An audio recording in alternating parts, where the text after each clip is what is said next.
Hey, my name's Shanshan. I sell art on shanshan.co and screen reading on shanshanacting.com. Today we're going to review The Conjuring. The Devil Made Me Do It. I think I hurt someone. So this is directed by Michael Chaves. Time is 1 hour and 52 minutes. A little longer than I like, 1 hour and a half, but horror films do tend to be a little longer. So pretty much spot on genre. Patrick Wilson plays Ed Warren, the husband of this Warren teen. Vera Farmiga plays Lorraine Warren, the psychic wife of Ed. She's probably more the primary character. Ruriari O'Connor plays Arnie Cheyenne Johnson.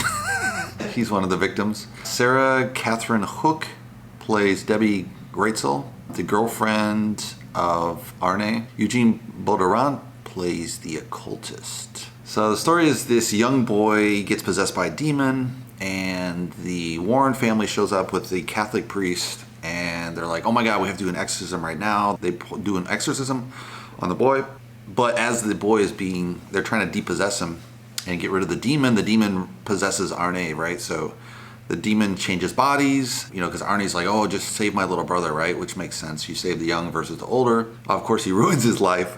So he goes on to kill the local pet kennel owner. And then he's going to go to prison. And then the Warrens are kind of trying to save his life somehow by proving that possessions by the devil or the demon exist in a courtroom, which is very highly improbable.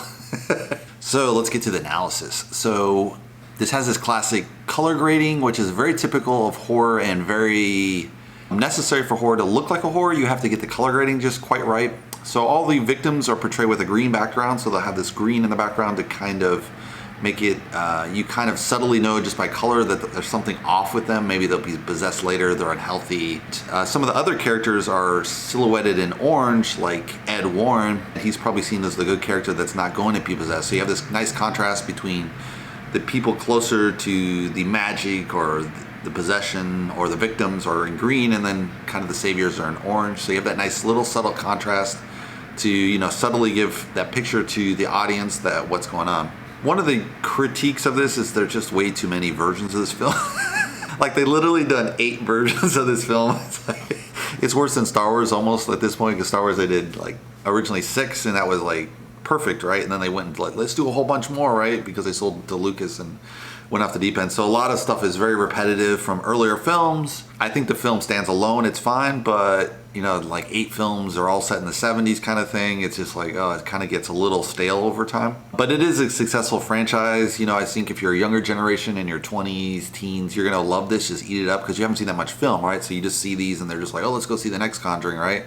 And you could hear the kids in the background kind of snapping, getting scared. And so I think it was very effective for that audience. Probably if you're older like me, you've seen a lot of film, you're like, why are they doing another 70s versions of the horror film? Why can't they do a horror film set in today's time where they have cell phones, and somehow make it spooky with this? They don't know how to do it. It feels like they're just lazy, like, oh, we'll take away the cell phone. It's super creepy because you can't call anyone, you can't reach anyone. And for this generation, the millennial generation, they probably would be quite frightened if you sent them back in a time machine with no cell phone. They'd be like, because it was so different. You just watch it at my age, you're like, it's not that scary. You just get along without the cell phone, right? So it's kind of interesting, that contrast. But you get to feel that, this universe is set in that time frame, so it is what it is. But you get to feel like a lot of filmmakers are really scared to try to do modern day versions of horror films. They just somehow they don't work. You do have The Purge per se, and that's modern. But there's a really kind of, I don't know if it would be called lazy script writing, but it just seems,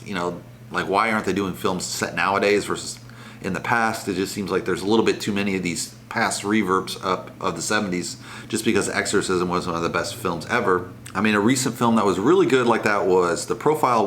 They only let it in the cinema very briefly, but it was kind of like this girl kind of infiltrates the Al-Qaeda recruitment, and then you have this thing, is she going to get actually recruited, or are they going to find out about her? And it has this great tension, and it's all with kind of over the cell phone, over social media, and it's really well put together and really kind of dramatic. It's not a horror film, but it definitely has that tension all the way through it. And so it's definitely possible to do it. I just feel like they should do more movies in a modern day setting. Great use of jump scares. I think they were just set up just about right, so the kids get spooked in the right way. I just kind of wasn't feeling it because, I'm just not feeling myself right now, but I think it's pretty effective spooky wise.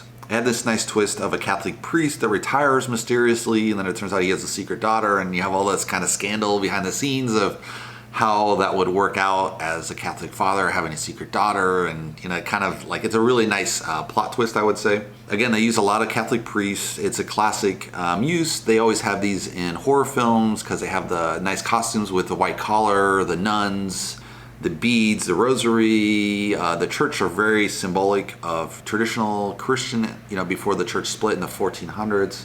Or maybe it was earlier, maybe it was I think it was 1400s. It's right when they invented the book that Martin Luther King split off. But they never do any modern versions. Like, they don't have a Mormon exorcism. They don't have an Amish exorcism, which Amish really believe in witchcraft.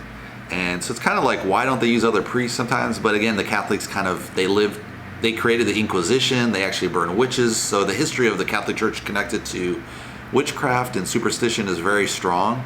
The very competition between the earliest religions of the Roman soldiers who worship kind of a goat culture, which then the Catholics said, oh no, that's actually Satan, and they made that evil, so you have this good and bad. And it was really just a competing religion of the Roman soldiers. And so that kind of passed out, and Christianity became this huge monolithic religion, until Islam showed up, and Islam started eating their lunch, so to say, right in the Middle East. But yeah, that kind of makes sense. I think they use Catholic priests. It would be nice to kind of see a modern day version with Protestant priests, because you could have them being, evil or whatever, or twisted. I mean, the Catholic priests just have that nice feel to it, so I guess that's why they always use it. Great costumes, churches, the rituals. So I guess it just makes sense they always have this connected, but it seems kind of a little bit lazy, but at the same time, it's like, it's very historically kind of connected to Inquisition. So, I mean, what are you going to do with that? There are a few minorities in the film. It seems a little bit contrived. Not that they don't exist in in the middle of small town, but I've lived in a small town in America, and there's like literally 5%, 10% tops is minority. It's a very, very small minority. Most people are not friends with them. They might go to a Chinese restaurant, and they're like, oh, this is the Chinese guy, but they're not really friends with him, right? So it seems a little bit contrived, like Hollywood's kind of trying to bridge that gap of small town America and the broader cities where this is going to get shown, which is fine, but I don't think it's a real reality on the ground, especially in the 70s. The 70s people were more racist, I would say. I mean, just the fact the closer you get back to slavery, it's like it's gonna be more racist, right? It just gets less and less racist as you go along. But so this is kind of a modern touch on the 70s era in a way, I think. But it's fine, you got to reach out to a broader audience. You want to show it in Asia a little bit. You want to show it, they have a little, in their city. So you have some black guys shown in there as a sheriff. So it's fine. You just kind of want to, they don't really want to focus on the real 70s being probably more racist, but, a broader scope, which I think is fine. Overall, I think it's a decent film, stands on its own. Again, it's the 8th film, so it's just way overkill. I wish they would just come up with a new concept versus kind of revamping this over and over again. Because there's probably a lot of good ideas and scripts, but people are just too, they're just like, oh, we're going to sell $1 million on Conjuring, so let's do another one, right? So I get it from a box office standpoint. But, from an audience standpoint, it'd be nice to see a new concept. Like when The Purge came out, that was super exciting, and now they're on Purge 5 or something. So again, they're just doing The Purge to death, right? They're just milking it to the dead. They did the same thing with Alien. Like they came out with a couple aliens, you're like, all right, that's pretty good. And then they had like Aliens vs. Predator, and they just went crazy on the Alien, right? And even Ridley Scott came back and did another Alien. You're like, dude, this is just way overkill. Prometheus was nice, but they had to kill like all the aliens in between. Like aliens, and then Prometheus, that would have been perfect. And the rest are kind of like, But same with Terminator, they kind of overdid Terminator. But, it's just classic Hollywood. You got a franchise that works, so you're just going to keep rinse and repeat because it's easy money, right? So I totally get that. But from a fan standpoint, it'd be nice to see newer concepts come out.